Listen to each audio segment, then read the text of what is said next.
Essa última audiência enfureceu muitas pessoas, principalmente envolvendo esse tópico da data do julgamento, que não foi estabelecida.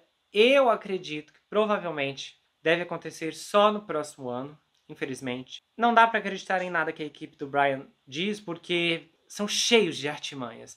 São inúmeras moções ridículas, coisas assim muito pequenas. Olha, é nítido que eles estão tentando atrasar o julgamento, não sei com que propósito, porque obviamente talvez para ele seja melhor o Brian permanecer na cadeia não condenado do que ser condenado logo de cara, sabe, sei lá, vai saber, né? Advogado conhece muita coisa, eu não conheço, então não posso ficar especulando quais são os planos, mas assim, são planos que de certa forma geram um grande incômodo, porque nós estamos percebendo que toda vez que a Annie Taylor aparece no tribunal, ela só sabe dizer: eu não tive tempo de ler, não tive tempo de analisar, não pude conversar com as testemunhas, essa mulher nunca tem tempo para fazer nada. Então realmente eu não sei o que a equipe do Brian está fazendo, porque toda vez, tudo que ela alega é isso: ela não teve tempo de analisar essas provas, eu não pude ouvir essas testemunhas, eu não pude ver essas imagens. Então assim, o que está acontecendo?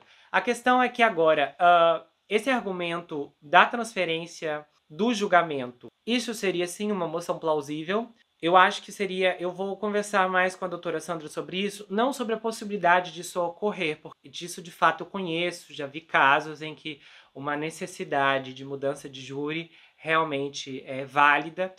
A questão é que o ponto talvez inflame aqui é que a gente não sabe. Eu teria que dar uma analisada melhor para ver essa questão se eu entendo. Assim, esse argumento dela de que a cidade toda está inflamada, isso de fato é real. Não vamos fingir que não é, que sabemos que há mesmo um incômodo constante, visível, e obviamente o júri, ele seria difícil talvez achar ali pessoas que não tenham algum conhecimento do caso. Porém, considerando recentemente houve um julgamento em uma cidade famosíssima nos Estados Unidos que pessoalmente eu fiquei perplexo que não, naquele caso ali em particular, ou deveria haver uma mudança de cidade, de condado. Eu acho que naquele caso em particular deveria haver uma mudança de estado como um todo, porque já era prévio ali que o júri não seria imparcial, que o júri votaria para condenar a pessoa que estava em julgamento. E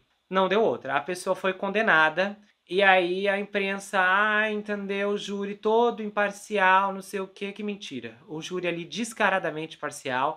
Então, assim, é complicado quando se há questões em que, particularmente, você sabe que há uma tendência e há uma inclinação. Óbvio que nós queremos que o sistema funcione da maneira como ele foi projetado para funcionar.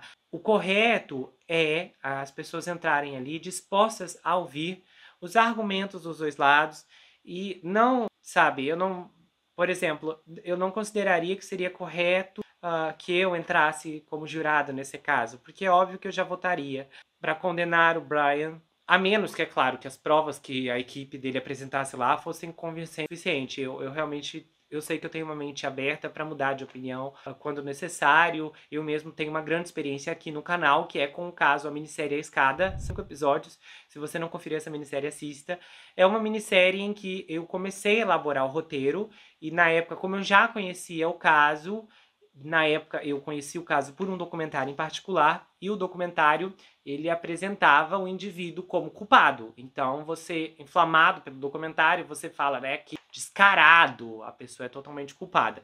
Só que ao longo da minha pesquisa, principalmente quando eu comecei a analisar certos registros ali, documentos assim bombásticos, a minha opinião começou a é chocante, assim, é uma das experiências mais significativas que eu tenho envolvendo esses casos, porque a minha opinião ali mudou de uma forma drástica, radical, que eu falei, gente, a pessoa não é culpada, e aí, né, vocês veem lá a minha opinião no final, a gente tem a reviravolta no final do episódio 4 pro começo do episódio 5 é chocante, porque aparece ali o possível culpado, então é muito interessante. Eu tenho também uma experiência muito interessante com as mulheres do presidente, porque ali as mulheres do presidente eu nunca pude chegar, na minha opinião, na minha análise final, porque a minissérie não foi concluída, infelizmente. Mas tem mais ou menos 24, 25 episódios da minissérie produzidos, e as vítimas da minissérie, quando eu comecei a trabalhar, para quem não sabe, eu também não... Eu basicamente não conhecia a história, então, e quando eu comecei a trabalhar, eu não peguei as vítimas todas de uma vez. Conhecendo caso a caso, e aí eu fui sendo convencido mesmo, porque inclusive tinha uma das vítimas, eu só ouvia falar e eu não acreditava. E eu só passei a acreditar depois que eu li os depoimentos, e aí eu comecei a identificar algumas coisas, e aí buracos na história do fulano que faziam sentido com o que estava sendo dito ali. Aí você encaixa as peças. Então é muito incrível quando há essa mudança de pensamento, essa transformação, e você se abre para o entendimento de uma realidade que você não estava sequer cogitando como possibilidade.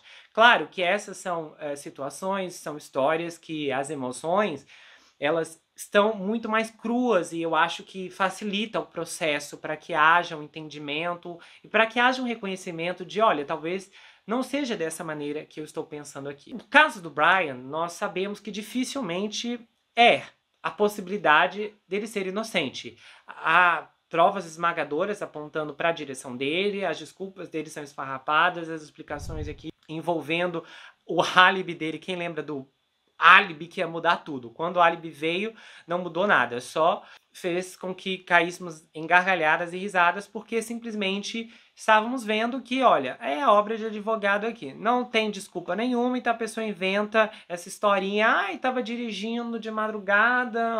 Quem que sai dirigindo de madrugada desse jeito? Muito azar, né? Você sair para dirigir justo em uma cidade que não é sua, onde você não mora, e aí você passa lá perto da cena do crime. Me engana. Então, assim, eu entendo, e eu sei que se olharmos para a Constituição, nesse caso aqui, a defesa, ela tem pontos aqui que merecem ser olhados com cuidado. Especificamente, eu acredito que quem já está no meio jurídico tem um entendimento mais gravitacional desse assunto, conseguiria dar algumas declarações ou talvez expressar algumas análises que seriam mais condizentes com a realidade e talvez, obviamente, expressar se a necessidade de mudar de condado, de mudar de cidade, faria diferença nesse caso ou não, porque uma coisa que o promotor Bill Thompson falou realmente é real. Todo mundo sabe, esse caso está em todos os lugares, então, obviamente, vai ser difícil achar um júri que não tenha ouvido falar, mas ainda assim é importante considerar que as pessoas ali do condado como um todo estão mais envolvidas, e isso é inquestionável. Mas eu gostaria de finalizar dizendo que eu tenho observado uma coisa no padrão de comportamento da Annie Taylor, da equipe de defesa do Brian, porque parece que a equipe está gastando mais tempo tentando encontrar brechas para que o caso seja descartado em vez de montar uma defesa. E talvez, se eles estão tendo dificuldade em montar uma defesa, é porque sabem que vai ser muito difícil construir uma defesa convincente. Uma defesa que faça com que as pessoas de fato acreditem que ele não é culpado.